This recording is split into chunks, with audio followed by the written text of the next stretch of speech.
Première séquence, les récits de création à travers le monde. Extrait numéro 3, la création du monde dans les légendes nordiques.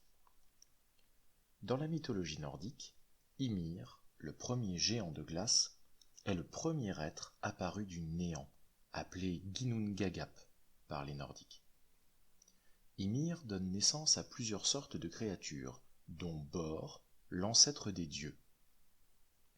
Odin, Vili et Vé, les fils de Bor, décident de se débarrasser d'Ymir et des géants de glace. Ymir et les géants de glace étaient cependant cruels et maléfiques. Les trois fils de Bor complotèrent pour tuer le géant. Lorsqu'ils y parvinrent, les torrents de sang qui s'écoulèrent de lui emportèrent la plupart des géants des glaces. Ils furent noyés dans les flots de sang qui se répandaient des blessures d'Ymir, infligées par les fils de Bor. Seuls quelques-uns survécurent, et d'eux descendirent plus tard tous les Jotnar.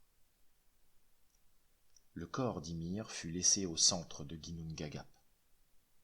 Odin et ses frères décidèrent de l'utiliser pour créer un nouveau monde.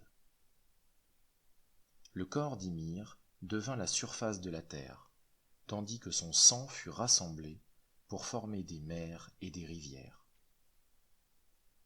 Ne voulant pas que le monde soit plat, ils utilisèrent ses os et ses dents pour créer des montagnes et des fjords. Le crâne du géant fut placé au-dessus du nouveau monde pour former le ciel, et sa cervelle devint les nuages qui y flottaient. Aucune partie du cadavre d'Ymir ne fut abandonnée. Ils appelèrent ce monde Midgard, la cour du milieu, pour sa place centrale le long d'Yggdrasil et son enceinte sûre.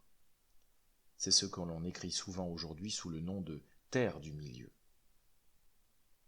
Les frères étaient satisfaits de leur monde et décidèrent de créer de nouveaux personnages pour l'habiter. Ils sculptèrent Ask et Embla, les premiers hommes et femmes, dans les branches des arbres, et leur donnèrent la vie.